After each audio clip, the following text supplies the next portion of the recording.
আটা দিয়েও হোটেলের স্টাইলে নান রুটি বানিয়ে নিতে পারেন। খুবই সিম্পল ভাবে কিন্তু অল্প উপকরণে ঝামেলা ছাড়াই আটা দিয়ে নান রুটিটা বানিয়ে নিতে পারেন। কারণ ঘরে কিন্তু অ্যাভেলেবেল সবসময় ময়দা থাকে না।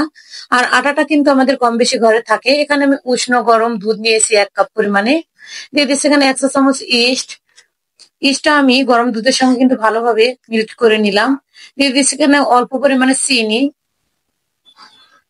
সবকিছু ভালোভাবে কিন্তু আমি মিশিয়ে নিচ্ছি।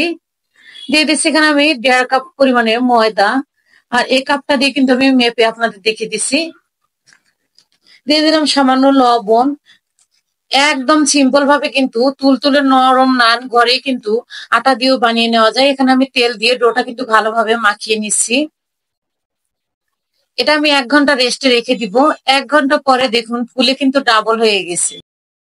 এখন ডোটা কিন্তু আমি হাত দিয়ে একটু চেপে আবারও হাওয়াটা বের করে দিব।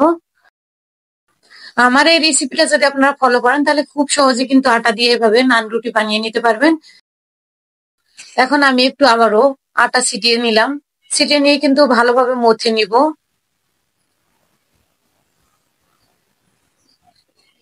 এখন আমি জয়টা নান রুটি বানিয়ে নিব, তো এটা কিন্তু আমি ভাগ করে কেটে নিচ্ছি। খুব সাধারণভাবে দেখিয়ে দিচ্ছি, যে কেউ এটা ঝামেলা ছাড়াই কিন্তু এভাবে বাসায় তৈরি করে নিয়ে যে কোনো কিছুর সঙ্গে কিন্তু হোটেল স্টাইলে নান দিয়ে আপনি যে কোনো সবজি তরকারি বা মাংসর সঙ্গেও কিন্তু এই নানটা আপনারা পরিবেশন করে খেতে পারবেন। বাসায় মেহমান এলেও ঝটপট বানিয়ে নিতে পারবেন। আর রুটিটা কিন্তু বেশি ভারী হবে না এবং পাতলাও হবে না।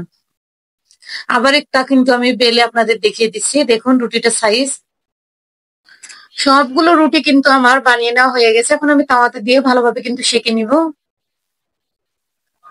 খুব সহজ ও মজার রেসিপি পেতে চাইলে আমার পেজ ও চ্যানেলটিকে ফলো করে রাখতে পারেন।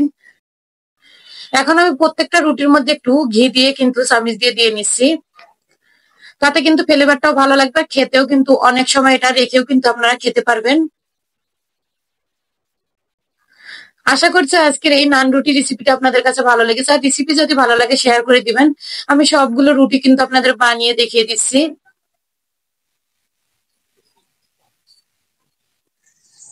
একদম নরম আর সফট, যে কেউ কিন্তু এটা বানিয়ে নিতে পারবেন। আমি আপনাদের পরিবেশন করে দেখিয়ে দিচ্ছি রুটিগুলো কতটা নরম আর সফট ভেতরটা হয়েছে।